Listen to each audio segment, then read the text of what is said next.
ঘটনার আড়ালে কোনো ঘটনা আছে কিনা এটি একজন বক্তা বা স্পিকার যিনি থাকেন তার কাছ থেকে আমরা জানতে চাইব। অর্থাৎ যা আমরা দেখছি তার পেছনে কোনো তথ্য আছে কিনা, কোনো সত্য আছে কিনা, যেই জিনিসগুলো তিনি হয়তো বিশ্লেষণ করতে পারবেন। তিনি সামরিক বাহিনীর কর্মকর্তা ছিলেন, সে হিসেবেও তার কাছ থেকে অনেক মূল্যবান বিষয় আমরা জানতে পারবো এবং সমাজের বিভিন্ন বিষয় নিয়ে তিনি অ্যানালাইসিস করে থাকেন। ঢাকার উত্তরায় যে ঘটনাটি ঘটেছে মাইলস্টোন স্কুল অ্যান্ড কলেজে, আমরা সবাই জানি, আমরা সবাই এখন দুঃখে আছি। আমাদের আজকে জাতীয় শোক দিবস পালিত হচ্ছে। শোক দিবসও কেন? শোক দিবসের পরিবর্তে অন্য কিছু করা যেত কিনা সেটিও একটা প্রশ্ন। আবার হচ্ছে এই দুর্ঘটনায় কতজন নিহত হয়েছেন, আহত হয়েছেন, তার সঠিক সন্ধান কি আসলে মানুষ জানতে পারছে, তথ্য কি জানতে পারছে, সেটা নিয়েও প্রশ্ন আছে। তাছাড়া এই দুর্ঘটনা কেন এই জনবহুল এলাকায় বিমান উড্ডয়নের পারমিশন আছে কিনা বা উড্ডয়ন করার নিয়ম আছে কিনা, সেই বিষয়গুলো চীনের কিছু কিছু প্রকৌশলী সেই মাইলস্টোন স্কুল নাকি ভিজিট করেছেন। তারা বলছেন এটা যান্ত্রিক গোলযোগ। সেটাও কেন বলেছেন? এয়ারফোর্সের কেউ কি প্রাথমিক পর্যায়ে রেস্কিউ কার্যে এসছিলেন কিনা? যেহেতু বিমান উড্ডয়ন করেছে, সবাই জানেন, বিমান বাহিনীর সবাই, সেক্ষেত্রে বিমানের যে বিমান বাহিনীর প্রধান যিনি রয়েছেন তার কোনো ভূমিকা আছে কিনা সে বিষয়টি নিয়ে আমরা এখন কথা বলবো। দর্শক মন্ডলী, ইতিমধ্যে আপনারা বেশ কয়েকজন যুক্ত হয়েছেন, আপনারা লাইভটি একটু শেয়ার করে দিবেন এবং আমাদের আজকের বক্তা, আজকের গুরুত্বপূর্ণ ব্যক্তিত্ব যিনি আছেন, তার কাছে যদি আপনাদের কোনো কিছু জানবার থাকে বা প্রশ্ন থাকে সেটিও আপনারা করতে পারেন। সেই অনুযায়ী তাকে প্রশ্ন করবে এবং তিনি সেটির উত্তর দেবেন বলে আশা করছি। জি জি, জনাব আখতারুজ্জামান সাহেব, আপনি একটু বলবেন প্লিজ, এই যে আমাদের দেশে এই দুর্ঘটনাটি ঘটলো, আপনি সামরিক বাহিনীর একজন কর্মকর্তা ছিলেন, সেখান থেকে আমরা যদি শুরুতে অনেক কিছু হয়ে গেছে, অনেক ঘটনা ঘটে গেছে, তার মধ্যে আমি যেটি জানতে চাইব যে বিমান বাহিনী নিশ্চয়ই ট্রেনিং কোনো বিমান যদি উড্ডয়ন করে সেই ক্ষেত্রে বিমান বাহিনীর সবাই জিনিসটা অবগত থাকেন। সেই ক্ষেত্রে বিমান বাহিনী কর্তৃপক্ষই সবার আগে সম্ভবত এই দুর্ঘটনার কথা জানার উচিত বা জেনে থাকেন। সেই ক্ষেত্রে তারা কোনো তড়িৎ ব্যবস্থা নিয়েছেন কিনা এই দুর্ঘটনাস্থলে? জি ধন্যবাদ ইসমাইল ভাই, ধন্যবাদ আবার আপনাকে। বিষয়টা কিন্তু আমি অন্যভাবে দেখি। এটাকে আমি দুর্ঘটনা হিসেবে দেখি না, এটাকে আমি একটা হত্যাকাণ্ড হিসেবে দেখি। আমি মনে করি একটি হত্যাকাণ্ড করা হয়েছে, সেটা ইচ্ছাকৃত হোক, গাফিলতি হোক বা দুর্ঘটনায় হোক, যেভাবে হোক, সেটাতে নিষ্পাপ 25 জন শিশু, 27 জন শিশু এই পর্যন্ত আমরা খবর পেয়েছি মারা গেছে, আর অগণিত শিশুরা মৃত্যু যন্ত্রণায় কাতরাচ্ছে। যেটা শোক শব্দটা খুব কম এটার জন্য। শোক দিয়ে আপনি এটাকে ঢাকতে পারেন না, তথাকথিত শোক দিবস পালন করে আপনি দায়িত্ব এড়াতে পারেন না। এটা ক্রিমিনাল অফেন্স হয়েছে, এটা অপরাধ হয়েছে। অপরাধে শাস্তি করার জন্য সরকারকে সেই অনুযায়ী ব্যবস্থা নেওয়া দরকার ছিল। আমি তো আশা করেছিলাম, কামনা করেছিলাম যে এটার সঙ্গে দুর্ঘটনার সঙ্গে জড়িত তাদেরকে অবিলম্বে গ্রেফতার করা হবে। এমনকি বিমান বাহিনীর প্রধান থেকে শুরু করে যারা এর সঙ্গে জড়িত, তাদের ব্যর্থতা, গাফিলতির দুর্ঘটনা। যদি সেটা যান্ত্রিক গোলযোগও হয়ে থাকে, একটি জাহাজ উড্ডয়নের আগে তার সার্টিফিকেশন লাগে, সেখানে যান্ত্রিক গোলযোগ হওয়াটা এত স্বাভাবিক নয়। সেটার জন্য কারো না কারো ব্যর্থতা থাকে, ব্যর্থতা আছে। তারপরে আপনার একটা বলা হয়েছে প্রশিক্ষণ ট্রেনিং বিমান, এবং সেখানে বলা হয়েছিল সোলো ফ্লাইট, অর্থাৎ একজন ফ্লাইট লেফটেন্যান্ট তার জীবনে প্রথম একা একটা বিমান চালাতে যাচ্ছে। সেখানে তো অনেক ধরনের সাবধানতা অবলম্বন করা দরকার, অনেক ধরনের সতর্ক অবস্থা অবলম্বন করা দরকার। সেইগুলা নেওয়া হয়েছে কিনা আমার জানার কোনো ইচ্ছা আমার নাই, কিন্তু নেওয়া হয় নাই বলে আমি বিশ্বাস করি। কারণ নেওয়া হইলে অন্ততপক্ষে তার যিনি স্টার্টার ছিলেন, যিনি ব্যাক সিটে বসা ছিলেন, ব্যাক সিটে মানে উনি যে এয়ারপোর্টে বসে থেকে যে টাওয়ারে বসে থেকে তার ট্রেনিংটা, যে প্রশিক্ষণটা দেওয়ার যে কথা, তিনি তো তাৎক্ষণিকভাবে সেই কাজটা করতে পারতেন। কিন্তু সেখানে আমরা এখানে চরম ব্যর্থ দেখতে পাচ্ছি। আর সবচেয়ে বড় যেটা আমাকে দুঃখ দিয়েছে, আজকে আমাদের সারা জাতি ক্রোধ দিয়ে ক্রোধান্বিত হওয়া উচিত ছিল। সারা জাতিকে ঘর থেকে বেরিয়ে আসছিল, আমরা আমার শিশুর নিরাপত্তা দিতে পারবো না।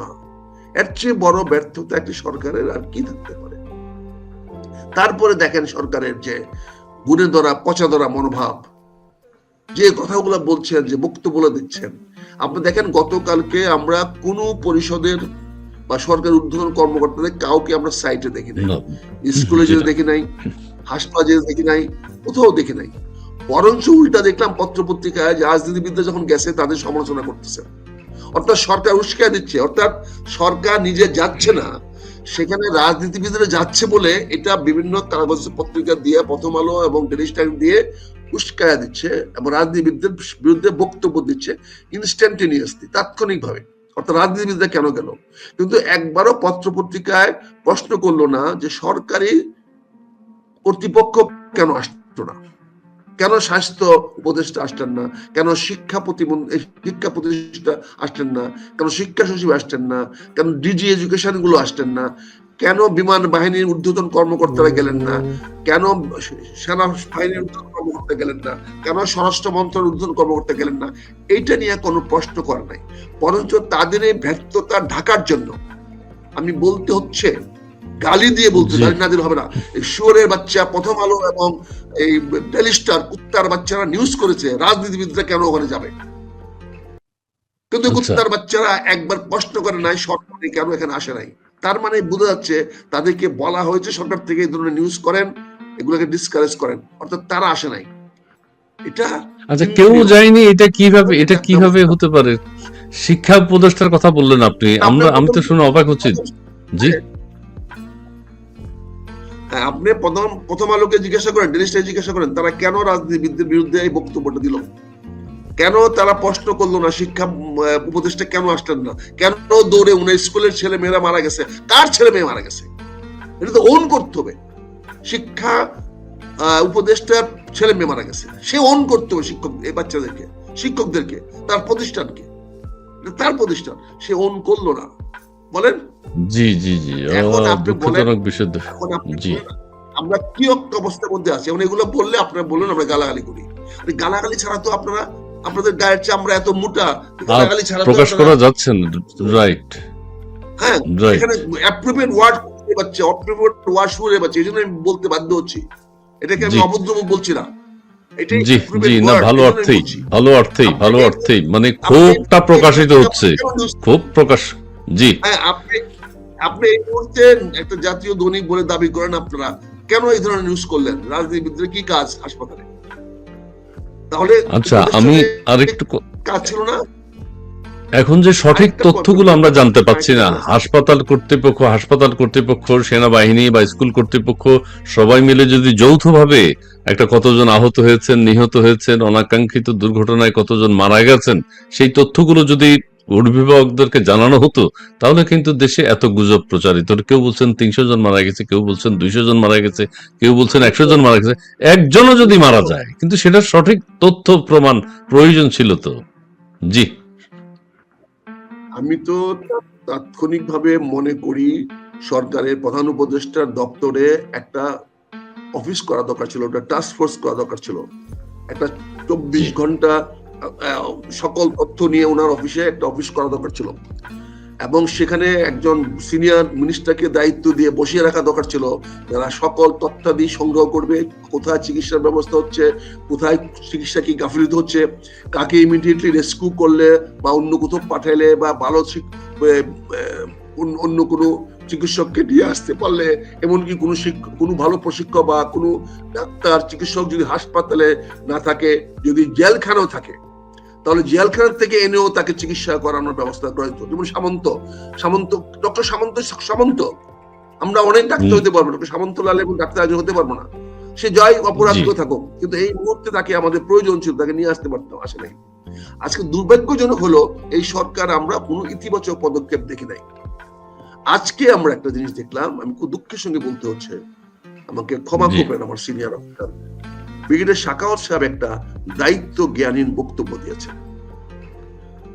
তিনি কোথায় গিয়েছেন, টেলিভিশনে আমার খেয়াল করে কোথায় গিয়েছেন, সেখানে অনেকগুলো প্রশ্ন করেছে, তার মধ্যে একটা প্রশ্ন করেছে যে ঘন জনবসতিপূর্ণ এলাকায় প্রশিক্ষণের বিমান প্রশিক্ষণ নিতে পারে কিনা, এই ব্যাপারে ওনার মতামত কি?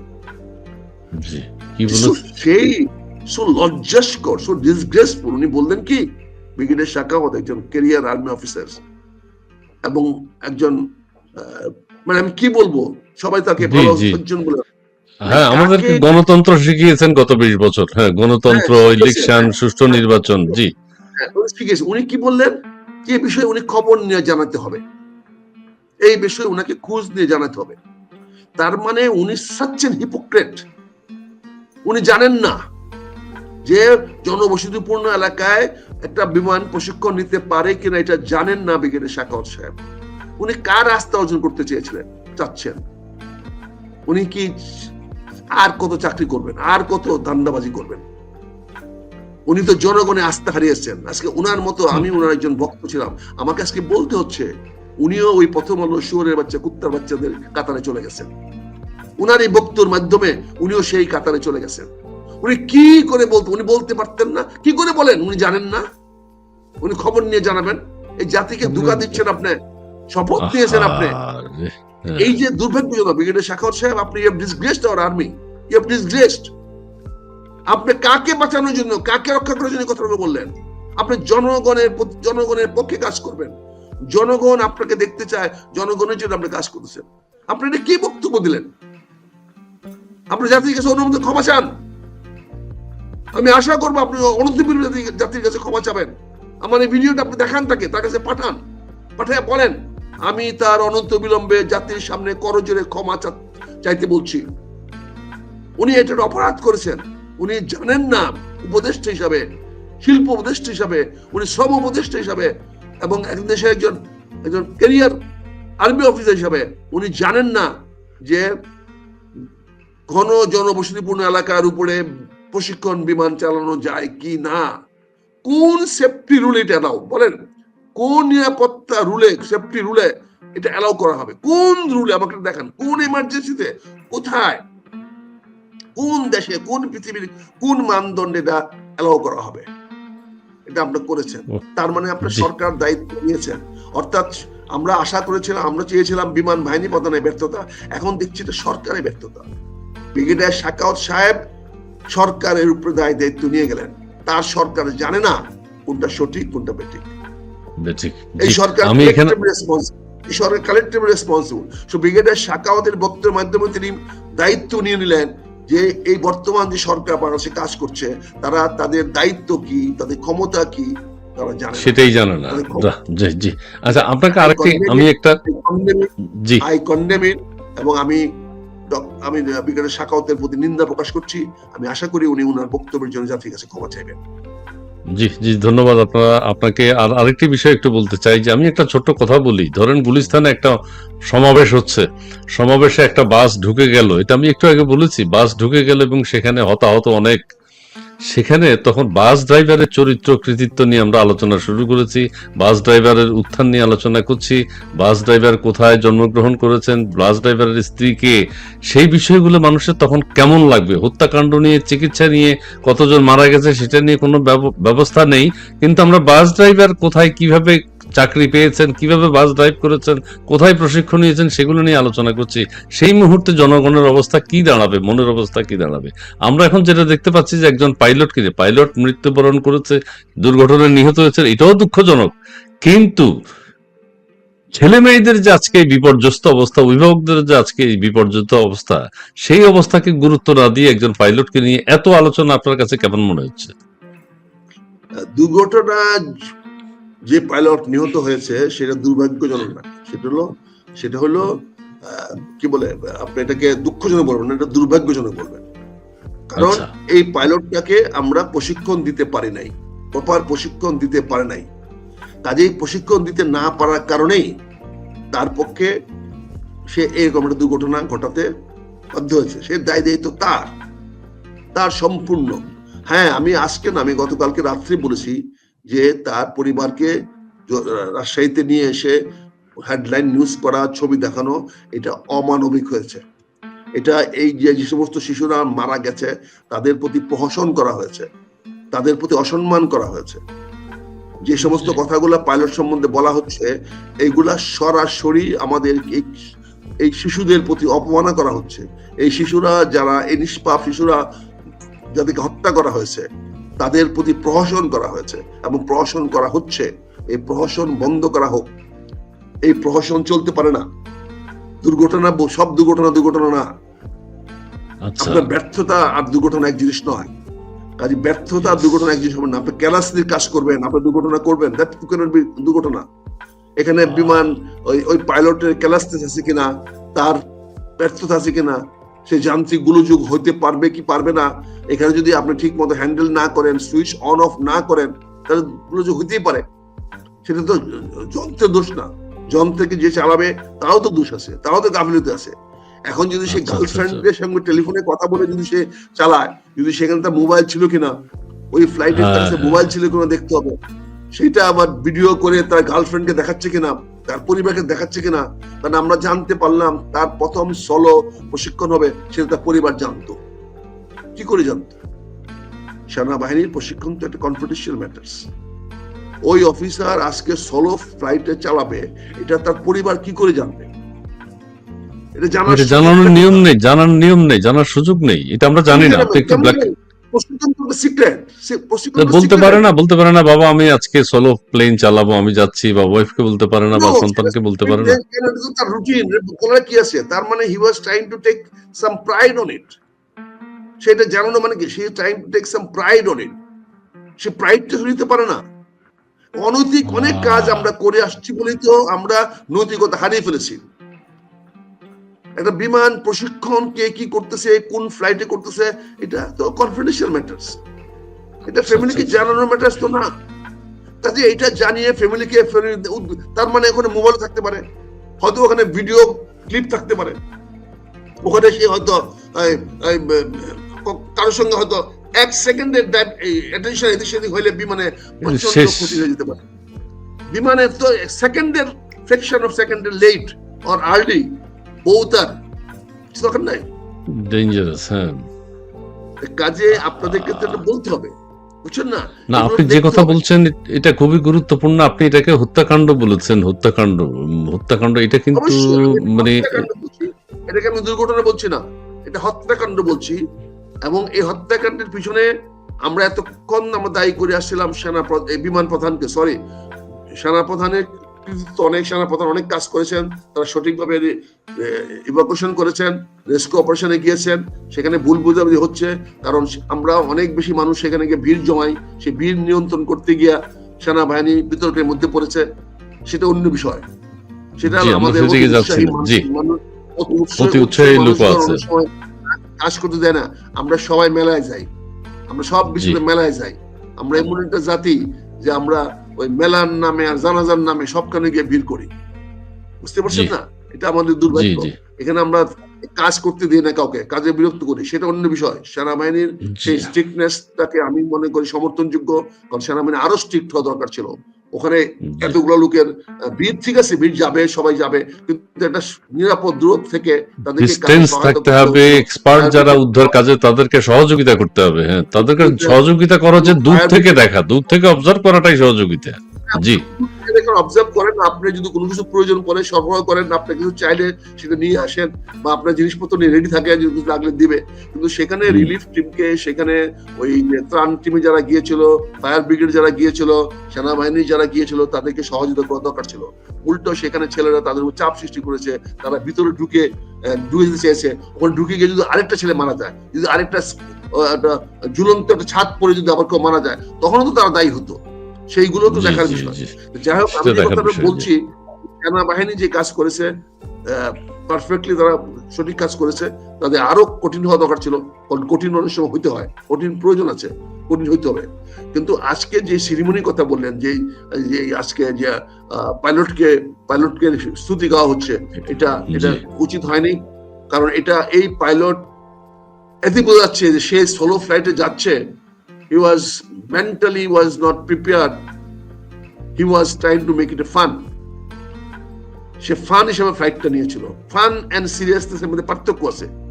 ফান মানে মোটরসাইকেল দেখবেন, সামবডি মোটরসাইকেলে ফান করে চালায়, তারা প্রায় অ্যাক্সিডেন্ট করে। হ্যাঁ, একদম। হ্যাঁ, চালায়। যারা মোটরসাইকেলটা ফান করে চালায়, যারা কার ফান করে চালায়, তারা অ্যাক্সিডেন্ট করে। আর যারা সিরিয়াসলি চালায়, যারা বাবা-মাকে নিয়ে যায়, যারা যে বাস ড্রাইভার গুলো সিরিয়াসলি চালায়, তার বাস দুর্ঘটনা করে না। কাজে এখানে ড্রাইভিং এর মধ্যে fun is a dangerous item. Driving এর মধ্যে ফান মানে হলো আপনি বিপদে পড়বেনই, বিপদে পড়ার সম্ভাবনা প্রায় 100%। এখানে ওই পাইলট আমার মনে হয় সে ফান করতে গেছে, তার বাবাকে জানাইছে, মাকে জানাইছে, বন্ধুকে জানাইছে, নিশ্চয়ই তার গার্লফ্রেন্ডকে জানাইছে, গার্লফ্রেন্ডকে জানাইছে, নিশ্চয়ই তার হাতে টেলিফোনও ছিল, নিশ্চয়ই সে মোবাইল দিয়ে তাদেরকে জানানোর চেষ্টা করেছে। মানে দেয়ার আর সো মেনি ইফস আর দেয়ার। এবং যে জন্য পাইলটকে আমরা অপরাধীর তালিকা থেকে সরা রাখতে পারি না, হত্যাকারীর তালিকা থেকে পাইলটকে আমরা সরা রাখতে পারি না। পাইলটের স্তুতি গাওয়ার সময় এখন না, যেখানে 200 মানুষ আহত নিহত হয়েছে, যেখানে 27টি শিশু, নিষ্পাপ শিশু নিহত হয়েছে, সেখানে পাইলটের স্টোরি আমরা আনতে পারি না, বরঞ্চ পাইলটের নামটা না আনাই ভালো ছিল। পাইলটের নামটা গোপন রাখা দরকার ছিল, যদি সত্যি ওই পাইলটের উপকার করতে চাইতেন আপনারা। এখন তো ওর বিরুদ্ধে হত্যার মামলা হবে, এখন তো যাদের শিশুরা নিহত হয়েছে তারা ওই পাইলটের বিরুদ্ধে ক্ষতিপূরণের মামলা করবে, এবং করা উচিত। আচ্ছা, এখন এটা সঠিক তদন্ত কি সঠিক না হোক, বিমান বাহিনীর প্রধান এবং সরকারের বিরুদ্ধে ওই সকল মানহানি মামলা করে, ক্ষতিপূরণ মামলা করা উচিত। এই কত টাকা দিবে না, 21 জনের এগেইনস্টে শত শত কোটি টাকার মামলা করা উচিত। কারণ এই শিশুদের মধ্যে যে আগামী দিনের মার্ক বিল গেট নাই, আগামী দিনের যে এলন মাস্ক নাই, এর প্রমাণ কি বলেন? এর কি প্রমাণ দিতে পারেন? সাউথ আফ্রিকার সেই পথে ঘোরা ছেলেটা যদি এলন মাস্ক আসে আমেরিকার সবচেয়ে বড় ধনী হতে পারে, তাহলে এই মাইলস্টোনের এই ছেলেটা, শিশুটা কেন আগামী 20-30 বছর পরে বিশ্বের সেরা বৈজ্ঞানিক হতে পারতো না, বিশ্বের সেরা ব্যক্তি হতে পারতো না? So it must be compensated not by the relief, by court order. আমরা ক্ষতিপূরণ মামলা করতে বলবো, ক্ষতিপূরণ মামলা করা উচিত এই বিমান বাহিনীর বিরুদ্ধে, এই বিমান প্রধানের বিরুদ্ধে, বিমান বাহিনীর বিরুদ্ধে না, বিমান বাহিনীর প্রধানের বিরুদ্ধে। বিমান বাহিনীর প্রধানের ব্যর্থতা কি হতে পারে একটু বলুন। বিমান বাহিনীর প্রধানকে আপনি মিন করেছেন, বিমান বাহিনীর প্রধানের কি ব্যর্থতা হতে পারে? প্রধানের মূল ব্যর্থতা হলো উনি ঢাকা মহানগরের উপরে, এরকম ঘন জনসংখ্যা এলাকার উপরে, ঢাকা মেইন এয়ারপোর্টে, যেটা বাংলাদেশের ন্যাশনাল হাব গেটওয়ে, সেখানে এরকম একটা বস্তা পচা বিমান দিয়া ট্রেনিং করার অনুমতি দিলেন কি করে? তার অনুমতি কি বিমান বাহিনীর প্রধান পর্যন্ত যায়? বিমান বাহিনীর প্রধান ছাড়া ট্রেনিংটা অ্যাপ্রুভাল কে করবে? It has to be approved by him. It has to approve by him. He has to approve the schedule. It has to approve. এবং ঢাকা বিমানবন্দর আমার মেইন হাব, আমার মেইন গেটওয়ে অফ ন্যাশনাল, সেখানে আপনি এরকম একটা বস্তা পচা পুরনো বিমান দিয়ে আপনি একটা সোলো ফ্লাইট স্টার্ট করা, সোলো ফ্লাইট দেওয়ার দিলেন কোন বিবেচনা? আপনি নিরাপত্তার যে চেক লিস্ট দেখেন, কোন চেক লিস্টে সে পাস করেছে আমার দেখেন আমাকে, ওই চেক লিস্টে কোন পয়েন্টে সে পাস করেছে যে হ্যাঁ এই কারণে দেওয়া যেতে পারে, একটা দেখান। এটার 100% দায়ী দায়িত্ব হলো বিমান বাহিনী প্রধানের। এবং তারপরে উনি আবার তাকে শুনছি দেশে নাই, বিদেশে গেছেন, ওনাকে আমি ইমিডিয়েটলি কল ব্যাক করে আনার কথা বলেছি। তা আমি সরকারকে দায়ী নিতে হবে, সরকার বললে মাননীয় প্রধানমন্ত্রী, যখন আপনি একটা মানুষ যখন মারা যাবে তার দায়িত্ব নিতে হবে, সে যেই হোক প্রধানমন্ত্রী, সে যেই হোক প্রধান উপদেষ্টা। একটা সাধারণ মানুষ একটা মৃত্যুর দায় নিতে হবে। মৃত্যু হতে পারে, আমাদের বিভিন্ন কারণে মৃত্যু হতে পারে, কিন্তু সেই মৃত্যুটা যদি এরকম ভাবে, এরকম ব্যর্থতার কারণে হয়, যেখানে সরকারের একটা বাহিনী, সরকারের একটা প্রতিষ্ঠানের ব্যর্থতার কারণে হয়, এর দায় দায়িত্ব অবশ্যই সরকারের উপর বর্তায়। আর এই আর্থিক ক্ষতিপূরণ দেওয়া হবে, এই ট্রেন্স থেকে বেরিয়ে আসে। এটা অ্যাগেইন এই মৃত্যু ছেলে মেয়েদের প্রতি অবমাননা করা হচ্ছে। আচ্ছা, ফ্রি চিকিৎসা দেওয়া হবে, এটারও কি ঘোষণা দেওয়ার দরকার ছিল? তার মানে কত বড় নিঃস্ব আমরা হয়ে গেছি, আমরা কত ছোট লোক হয়ে গেছি। এই যে শুয়োরের বাচ্চা, কুত্তার বাচ্চা বলি, কতটুকু বাচ্চা হইলে পরে আমরা এই ধরনের কথা বলতে পারি, বিনা চিকিৎসা ফ্রি দেওয়া হবে। আরে বেটা, তোরা কি চিকিৎসা, তোরা কি টাকা চিকিৎসা, তোদের ফ্রি চিকিৎসা দেওয়া হয়, এটা বলস না কেন? বলস না কেন যে সরকার, এই সরকারের প্রতিটা লোক ফ্রি চিকিৎসা পায়, প্রতিটা উপদেষ্টা ফ্রি চিকিৎসা পায়? এটা বলেন না কেন আপনারা ভাই? যদি আপনারা শুয়োরের বাচ্চা, কুত্তার বাচ্চা না হয়ে থাকেন, তাহলে এটা বলেন না কেন আপনারা যে আমরা সবাই ফ্রি চিকিৎসা পাই, বাচ্চাদেরকে ফ্রি চিকিৎসা দেবেন? আই বাপরে বাপ, বিশাল একটা কাজ করে ফেলছেন আপনি। এটা একটা ঘৃণিত স্টেটমেন্ট হয়েছে, এটা পছন্দ হয়নি, এটা পছন্দ কিভাবে এটা আপনার দায়িত্ব, সরকারের দায়িত্ব তাদেরকে বাঁচানো, চিকিৎসা না। সেটাই। সরকারের এখন এই মুহূর্তে সরকারের এক অন্যতম প্রধান দায়িত্ব হলো এই শিশুদের জীবন রক্ষা করা, অন্য কোনো কাজ তাদের এখন আর নাই। আচ্ছা, আপনি যে একজন এগুলো এক্সপার্ট করতে হিসাবে ধরেন আপনি সেনাবাহিনীতে ছিলেন, আপনার কাছে একটু জানতে চাই তদন্তটা এখন কিভাবে হতে পারে? ব্ল্যাক বক্স খুঁজে পাওয়ার কথা অনেকে বলছেন, যদি খুঁজে পাওয়া যায় বা সেটা পাওয়া গেছে কিনা এর মধ্যে, বা এতক্ষণ লাগছে কেন পেতে, সেটা একটা ব্যাপার হতে পারে। কনভারসেশন তাদের কি হয়েছিল এটিসির সাথে, ওই যে পাইলটের কি কথা হয়েছিল, সেগুলো বিশ্লেষণ করে কি এই ঘটনার তদন্ত করা যাবে? নিরপেক্ষ তদন্ত হবে বলে আপনি মনে হয়? ভাইয়া এখন অনেকগুলো কথা, আজ থেকে 40-50 বছর আগে মির্জা গোলাম হাফিজ, জি জি, হ্যাঁ, মির্জা গোলাম আমাদের হাফিজ, একজন পর্ষিয়ান নেতা, সিনিয়র অ্যাডভোকেট, রাজনীতিবিদ। জি জি। 30-35 বছর আগে আমাকে আমাদের আলোচনায় কথা বলছিলাম, উনি সুন্দর একটা কথা বলেছিলেন, আমাকে অ্যাডভাইস দিয়েছে, কিছু টিপস দিতেন কি করতে হবে না পার্লামেন্টে, কি করতে হবে। তিনি আমাদেরকে বলতেন, যখনই কোনো দায়িত্ব তুমি এড়াতে চাইবে জি এবং সেখানে কোনো দায়িত্ব তুমি নেবে না, প্রথম যে কাজটি জি। করবে সেটা তদন্ত কমিটি করে দেবে। প্রথম কাজটি তদন্ত কমিটি করে দেবে, অর্থাৎ পুরো জিনিসটাকে তুমি ডাইভার্ট করে দেবে। আমি মির্জা গোলাম হাফিজের কাছ থেকে শিখেছি আজ থেকে 35 বছর আগে। ও মাই বলেছি, গড। যখনই কোনো সিদ্ধান্ত আপনি দিবেন না, ইয়েস নো কিছু বলবেন না তদন্ত এবং কমিটি, হ্যাঁ। দায়িত্বটা আপনি কাঁধে নেবেন না, তখন সবার আগে যে কাজটি হলো সেটা হচ্ছে একটা তদন্ত কমিটি করে দেওয়া। ইট ইজ দ্য ফার্স্ট, সবাই আশ্বস্ত। It is nothing bad. আর এই তদন্ত কমিটির আরেকটি অন্যতম কাজ হলো ইন্স্যুরেন্স কোম্পানির ক্লেম গুলাকে জাস্টিফাই করা। ইন্স্যুরেন্স কোম্পানির ক্লেমকে জাস্টিফাই করা। আপনি আমেরিকাতে দেখেন যে ইন্স্যুরেন্স কোম্পানি গুলো কি করে, প্রথমে একটা কেস করে দেয়, একটা মামলা করে দেয়। হ্যাঁ হ্যাঁ হ্যাঁ। আপনাকে মামলা করতে হবে, ওরা একটা মামলা করতে হবে। মামলা করতে গেলে জাজ সাহেব রায় দিয়ে দিবে যে আপনাকে $1 লক্ষ দেওয়া দরকার, ওইটাকে জাস্টিফাই করে ওরা ইন্স্যুরেন্স কোম্পানি দিয়ে দিবে। কারণ ওই যে তুমি যে টাকাটা দিবা, এটা কার অর্ডারে দিলা, ইন্স্যুরেন্স তো একটা জবাব দিতে দরকার আছে। আছে। হুম। হ্যাঁ, সেই ইন্স্যুরেন্স কোম্পানির বিরুদ্ধে তখন একটা মামলা করতে হয়। মামলা করলে পরে ওই আদালত থেকে রায় দিয়ে দেওয়া হয়, রায় দিলে রায়ের কপিটা নিয়ে ইন্স্যুরেন্স কোম্পানিতে গেলেই ইন্স্যুরেন্স কোম্পানি ওই টাকাটা, আপনি 2 কোটি টাকাটা দিয়ে দেওয়া হয়। এই জন্য আপনি দেখবেন যে কোনো আমেরিকাতে কোনো দুর্ঘটনা হলে সেখানে কর্ডন করে রাখে, পুলিশ আইসে প্রথম জি কর্ডন করে ফেলে, এখানে কাউকে দিতে না, কারণ এখানে দায়িত্ব কার নিয়ে পুলিশের রিপোর্ট দেয় এবং সেই রিপোর্টের উপরে পুলিশও একটা কমিশন পায় ইন্স্যুরেন্স কোম্পানি থেকে, যে সঠিক তদন্ত দিয়েছে। হয়তো আপনার পক্ষে যেতে পারে বা বিপক্ষে যেতে পারে, কিন্তু সে একটা কমিশন পায়। এটা ওয়েস্টার্ন ওয়ার্ল্ডটা মনে করে এটা তাদের পার্ট অফ ডিউটিস, আর আমাদের সে মনে করি ঘুষ। এই পার্থক্য হলো এখানে, ওরা মনে করে এটা extra income or part of their duties, আর আমাদের দেশে মনে করি আমরা এটা ঘুষ খাচ্ছি। এখানে ইন্স্যুরেন্স ক্লেম করার জন্য একটা তদন্ত কমিটি লাগে, কারণ তদন্ত কমিটি বলে দিবে যেটা এই কারণে, এই যে বিমানটাকে রাইট অফ করতে হবে, এই বিমানটাকে নাও এয়ারফোর্সের লিস্ট থেকে রাইট অফ করতে হবে, রাইট অফ করার জন্য তদন্ত লাগবে, রিপোর্ট লাগবে। কারণ এটা তো সরকারের বিওকিতে আছে, সরকারের লিস্টে আছে, ইনভেন্টরিতে আছে। ইনভেন্টরিতে প্লেনটা আউট হয়ে গেল, এখন তো একটা প্লেন কমে গেল, কিভাবে কমালেন? জি। কাজে কমানোর জন্য একটা তদন্ত লাগবে। এটা তো বিমান বাহিনী প্রধানের নির্দেশে হবে না, এটা তদন্ত রিপোর্ট বলে যে হ্যাঁ এটাকে এখন লিস্ট থেকে বাদ দেওয়া হোক। আরেকটা, এই যে পাইলটটা মারা গেল, তার তো পেনশন দিতে হবে, তাকে মৃত্যু ঘোষণা করতে হবে। মৃত্যু ঘোষণা কিভাবে করবে, এটার জন্য তদন্ত লাগবে। জি। তো সেই তদন্ত কমিশন কি এই যে হত্যাকাণ্ড হলো আপনি যে অর্থে বলছেন, হত্যাকাণ্ডকে স্কেপ করার কোনো সুযোগ আছে নাকি, যে বিলম্বিত করা? না না, এই তদন্ত সঙ্গে জনগণের কোনো সম্পর্ক নাই।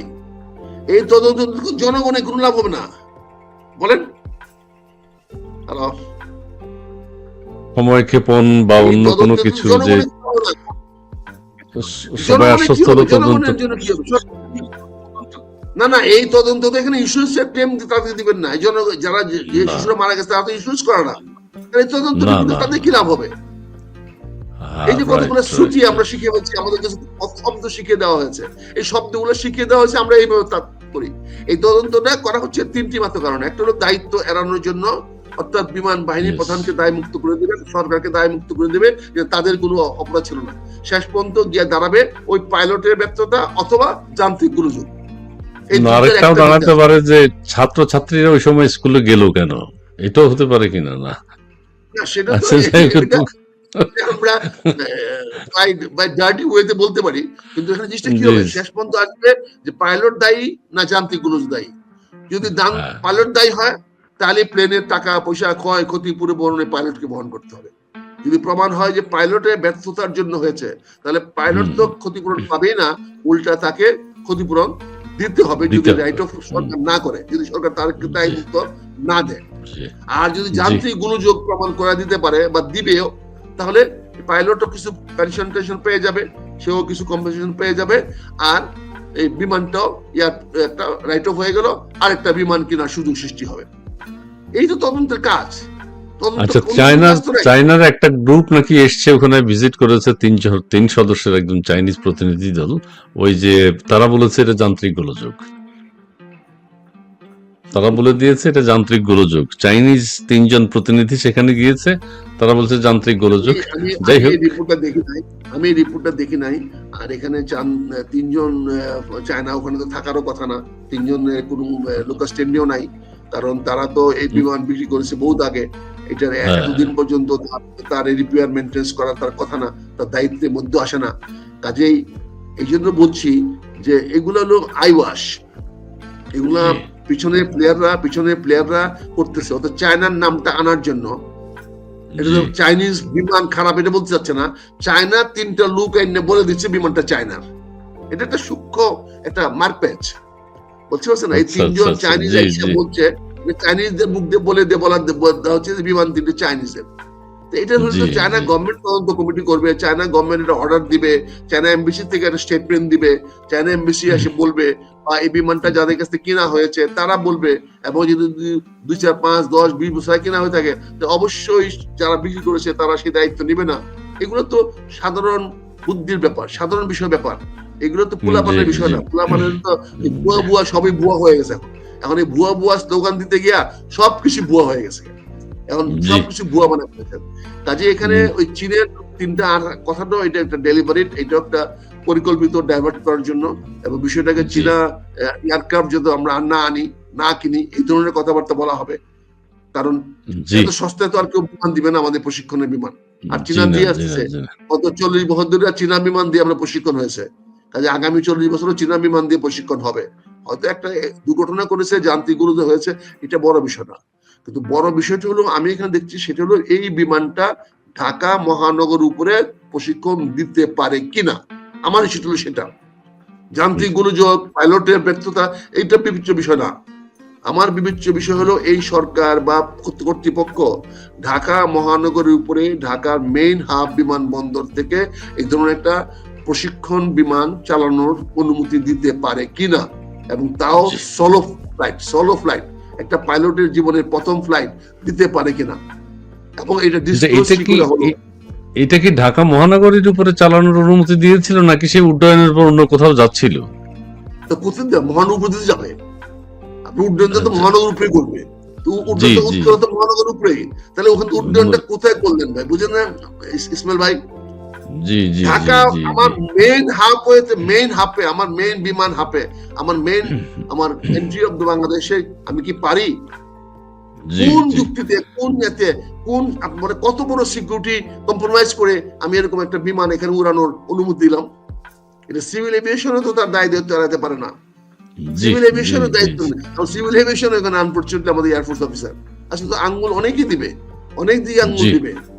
জি সিভিল জি এভিয়েশনের এয়ারফোর্স অফিসার জাস্টিফাইড কিনা? সিভিল এভিয়েশনের চেয়ারম্যান হওয়া এয়ারফোর্সের জন্য একটা কোটা হয়ে গেছে, এই কোটাটা জাস্টিফাইড কিনা আজকে প্রশ্ন উঠবে, জি এই জি কথাগুলো জি আসবে।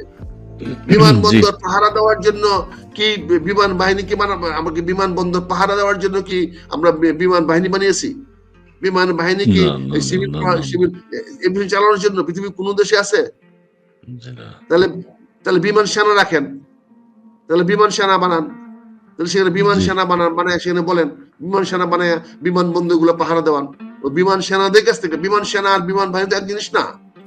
জি জি আমার জি বিমান বাহিনী হলো পাইলট বেসড, তারা জি প্লেন চালাবে, তাদেরকে প্লেন চালানোর জন্য যা দেওয়া সেটা দেবে, তাদের নিরাপত্তা দেবে প্রশাসনিক অন্যেরা। ব্যাপারটা।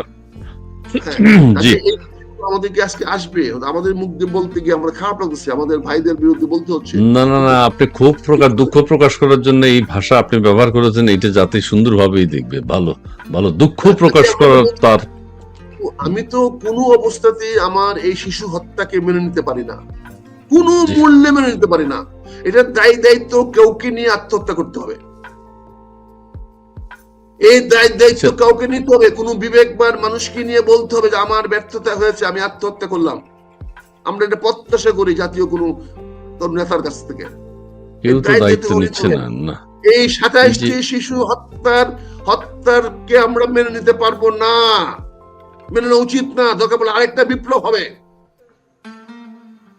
বাবা মা আজকে ভীষণ অসহায়। জি জি, নিরপরাধ নিষ্পাপ শিশুর মৃত্যু এইভাবে আমরা দায় এড়াতে পারবো না। কাউকে না কাউকে দায় নিতে হবে। কেউ না কেউ একজন আত্মহত্যা করে হলে বলো যে এটা আমার দায়িত্ব ছিল, আমি ব্যর্থ হয়েছি, আমি পারি নাই। ব্রিগেডিয়ার সাখাওয়াত সাহেবের এই বক্তব্যটা ঘৃণিত, নিন্দনীয়। ব্রিগেডিয়ার সাখাওয়াত সাহেব, আপনি এটা বলা উচিত হয় না যে আপনি জানেন না যে ঢাকার মতো একটা জনবহুল শহরের উপরে এটা তো একটা শিশুও তো জানে, তিনি কার কাছ থেকে জানবেন? বলেছেন স্যার, এটা রিয়েলি স্যার, আমরা শেম অফ ইউ। আপনার এই বক্তব্যে আমরা নিজেরা আমরা অপমানিত বোধ করছি, সমগ্র সেনাবাহিনী অপমান বোধ করছে। আপনি প্লিজ স্যার, আপনি অন্তত আত্মহত্যা করে দেখায় দেন যে আপনার বিবেক আছে। আপনি তো অনেক শিখাইছেন বিবেক, আমাদেরকে অনেক নির্বাচন শিখাইছেন, করণীয় শিখাইছেন, কি করণীয়। এখন একজন উপদেষ্টার কি করণীয়, তার ব্যর্থতার দায়িত্ব কেমন নিতে হয়, এটা ব্রিগেডিয়ার সাখাওয়াত সাহেব আপনি স্যার দেখায় দেন স্যার, অন্তত আপনি দেখায় দেন। কদিন বাঁচবেন, একটা ইতিহাস হয়ে থাকুক না আপনার, যে ব্যর্থতার দায়িত্ব নিয়ে আপনি আত্মহত্যা করেছেন। অন্তত পদত্যাগ করুক, যে এই কথাটা কেন বললো, কিভাবে বললো। কাজে আমি মনে হয় যে না না, আপনি বিবেক তো তাড়না দিতে হবে। জি, আপনি ব্যর্থতায় 27টা ছেলে বাচ্চা নিষ্পাপ শিশু মারা গেল আপনাদের ব্যর্থতায়। আপনি একজন দায়িত্ব নেবেন না, একজন কেউ নেবেন না দায়িত্ব। এটা কি করে হয়? আপনি একটা লোক দায়িত্ব নেবেন না, এটা হয়? দুঃখজনক। তদন্ত করে শিশুদের উপরে বললে এটা কি তদন্ত দেবে? আল্লাহকে প্রশ্ন করতে হবে যে আল্লাহ, ব্রেনটা তুমি সরাই ফেলালেন না কেন? আরেক মন্ত্রী বলছিলেন আল্লাহর মাল আল্লাহ নিয়ে গেছে। এখন আবার না কোন মাল বলে যে আল্লাহ নিয়ে ফলাইছে ওখানে? কোন মুফতি না আবার বলে দেয় যেটা মানুষের কোনো হাত নাই, এখানে আল্লাহ নিয়ে ফলাই দিছে এই শিশুদের? এটা তো বলবেই। কোন খতিব আবার কোন মুফতি আবার না আবার কোন বলে দেয় আমাদের মুখ বন্ধ হয়ে যাবে, আমাদের মুখ শাট আপ করে দেবে না বলবে মুফতির কথা বলে। তো যাই হোক, কথা আর বাড়াবো না ভাই। আমি আর একটু শুধু মন খারাপ আমি দেখতে পাচ্ছি। আপনার ভিডিও দেখেছি, আপনি সব জায়গায় আপনার মনের বেদনাটা আপনি প্রকাশ করেছেন। আপনাকে আরেকটি কথা বলতে চাই, সেটা এখন যারা ছাত্রছাত্রী আছে এখনো মাইলস্টোন স্কুলের কলেজের, তারা প্রতিবাদ করছে, তাদের 6 দফা দাবি তারা নিয়েছে। তার মানে 6 দফা দাবি তারা উপস্থাপন করেছে, তার মানে তারাও বুঝতে পারছে যে এটা নিয়ে হাইড এন্ড চিকেন চলছে, বিচার হবে কিনা, সুষ্ঠু তদন্ত হবে কিনা, এগুলো নিয়ে তারাও সন্দেহ করছে। আর মৃতের সংখ্যা নিয়েও তারা সন্দেহ করছে। এই বিষয়টি তাদের মধ্যে আছে। এটাকে আপনি খবর পেয়েছেন? ছাত্রছাত্রীরা রাস্তায় নেমেছে, এই যে ছাত্রছাত্রী মাঠে নেমেছে, এটাই তো সরকারের ব্যর্থতা। এটাই তো প্রমাণ করে সরকারের আস্থাহীনতা। এই ছাত্রছাত্রীদের কাছে সরকারের উপর তাদের কোনো আস্থা নাই। তাদের আস্থা নাই বলে তারা বসে 6টা দফা ড্রাফট করতে হয়েছে। তারা বুঝতে পেরেছে বলে যে এই সরকারের কাছে তারা সুবিচার, ন্যায় বিচার কোনোটাই পাবে না। কাজে এই যে তারা আসে প্রতিবাদ করছে, এটাই সরকারের প্রতি অনাস্থা। এই যদি এই বিদ্রোহ বা এই আন্দোলন যদি সারা বাংলাদেশে ছড়ায় যায়, তাহলে তো আরেকটা 5ই আগস্ট হয়ে যাবে, আবারও তো একই ক্ষতিগ্রস্ত হবে। আমি মনে করি জুলাই মাসটা তো আমাদের জন্য একেবারে কুফা। জুলাই মাস তো আমাদের জুলাই আগস্ট 2 মাসই আমাদের কোনো মাসে কুফা না ভাই, কোনো মাসে কুফা না। এটা আমাদের ব্যর্থতা। আমরা এই সময় এসে আমরা কোনো একটা ব্যর্থতার মধ্যে আমরা পড়ে যাই। এটা আমাদের ব্যক্তিগত ব্যর্থতা। আমরা ব্যক্তিগত ব্যর্থতাকে রাষ্ট্রীয় ব্যর্থতায় পরিণত করছি। আমাদের অযোগ্য লোক ভালো জায়গায় বসায় দিলে ভালো, তাদের যোগ্যতা শব্দটা জন্ম হতো না। জি জি, অনেক ধন্যবাদ ডাক্তার জামান আপনাকে, আপনার এই আমি একটা শেষ করছি। ওই যে ছেলেগুলো আন্দোলন করছে, তাদের প্রতি দয়া করে কোন রকম রিগ্রেসিভ বা কোন দমনমূলক ব্যবস্থা যাবেন না। এই ছেলেরা কেন আন্দোলন করতে হলো কেন তাদের বাধ্য হলো এটা দেখেন। রাইট, এটা এইটা বের করা উচিত। এটা অনাস্থা প্রকাশ করেছে, সে অনাস্থার ব্যবস্থা করেন, তাদেরকে নিগৃহ করতে যায়েন না, তাহলে আগুন আরো বাড়বে। ধন্যবাদ আপনাকে, জি ধন্যবাদ আপনাকে জি, আমাকে সুযোগ দেওয়ার জন্য, কথা বলার জন্য। আপনার না, না, না, আপনি যুক্ত হয়েছেন সেই জন্য আপনাকে অনেক আমি ধন্যবাদ। এখনো মনে করছি আমার যা বলা উচিত ছিল আমি সেটা বলতে পারি না, আমার সেই ভাষা আমি হারিয়ে ফেলেছি। আমার আরো কঠিন ভাবে বলা উচিত ছিল, আমি সেই ভাষা পাচ্ছি না, থাকলে আমি আরো কঠিন জি বলতাম। আমি জি জি পরিশেষে বলছি, এই 27টি মৃত্যু হত্যা করা হয়েছে, এটা আমরা মেনে নিতে পারি না, মেনে নিব না। আল্লাহর কাছে বিচার দিয়ে রাখলাম আমি।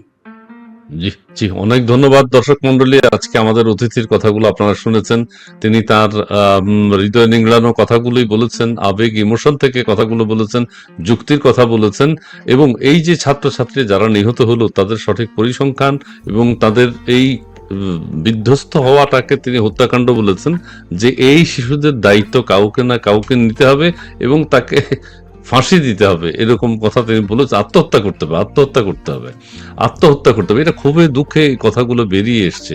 বাংলাদেশ কোথায় আছে? বাংলাদেশের রাজনীতিতে যখন আমরা দেখতে পাচ্ছি যে ক্ষমতায় যাওয়ার একটা প্রতিযোগিতা শুরু হয়েছে, কি কত লক্ষ লোক জমায়েত করতে পারে সেটার প্রতিযোগিতা শুরু হয়েছে, ঠিক সেই মুহূর্তে হানাহানি, মারামারি, কাটাকাটি, গোপালগঞ্জের হত্যাকাণ্ড, নানাবিধ অপকর্মের সেনাবাহিনী নিয়ে অনেকে অনেক কথা বলছেন, সবকিছু নিয়ে এখন আবার বিমান বিধ্বস্ত হয়ে সবকিছু একদম একেবারে ম্লান করে দিল আমাদের। আমরা আমরা যে গণহত্যা বা অস্থিতিশীলতার চূড়ান্ত পর্যায়ে পৌঁছে গেছি, সেই কারণে প্রাকৃতিক ভাবেই সম্ভবত বাংলাদেশে এই ডিজাস্টারটা এসেছে, যেটা কোনোভাবে মেনে নেওয়া যায় না।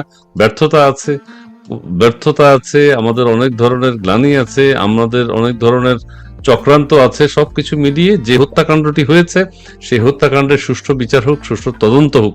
তদন্ত করে ছাত্রছাত্রীদেরকে, আমাদের আজকের অতিথি যেটা বললেন, ছাত্রছাত্রীদেরকে অপমান করেন না, নিহতদের সাথে প্রহসন করেন না, যে হ্যাঁ ঠিক আছে, এই 27 জন ছাত্রছাত্রী যারা নিহত হয়েছে তারা কে কোথায়, তাদের বাবা মা কোথায়, কি অবস্থা আছে, তাদেরকে কিভাবে সহযোগিতা করা যায়, সান্ত্বনা দেওয়া যায়, সেটার চেষ্টা করুন। একজনকে এখন এই মুহূর্তে হিরো বানানোর কোনো প্রয়োজন আছে বলে আজকের অতিথিও সেটা মনে করেন না। এবং দেশের নাগরিক হিসেবে কোমলমতি শিশুদেরকে চিকিৎসা দেয়া হবে, এটা ফ্রি ঘোষণা দিয়ে বলতে হবে চিকিৎসা ফ্রি, এটাও এক ধরনের অমানবিক বক্তব্য হয়েছে।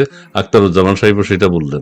যাই হোক, প্রিয় দর্শক, আপনারা যারা আমাদের সাথে এখন যুক্ত হয়েছেন, আপনারা অনেক মতামত দিয়েছেন, আমাদের অনুষ্ঠানকে সমৃদ্ধ করেছেন।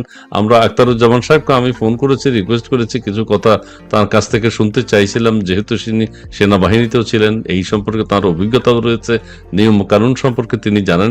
সেই কথাগুলো তিনি বলেছেন, তিনি ক্ষোভও প্রকাশ করেছেন, তিনি মনক্ষুণ্ণ। ধন্যবাদ আপনাকে আজকে আমাদের সাথে যুক্ত হওয়ার জন্য। জি, আর শেষ মুহূর্তে কিছু বলবেন কি? অনেকে অনেক কমেন্টস করছেন, আমি কমেন্টস সবগুলো দেখাতে পারিনি হয়তো। কিসের 27 জন, কেউ বলছেন আরো অনেক বেশি। আচ্ছা ঠিক আছে, আমরা সেটা তো সঠিক তদন্ত যাতে হয়, ছাত্রদেরকে নিয়ে যাতে কোনো প্রকার প্রহসন আমাদের আজকের অতিথি যেটা বলেন সেটি যেন না হয়। জনাব, আপনাকে অনেক ধন্যবাদ। বীর মুক্তিযোদ্ধা মেজর অবসরপ্রাপ্ত আখতারুজ্জামান সাহেব আজকে আমাদের অতিথি ছিলেন, তাকে অনেক ধন্যবাদ জানিয়ে আজকে আমরা এখানে শেষ করছি।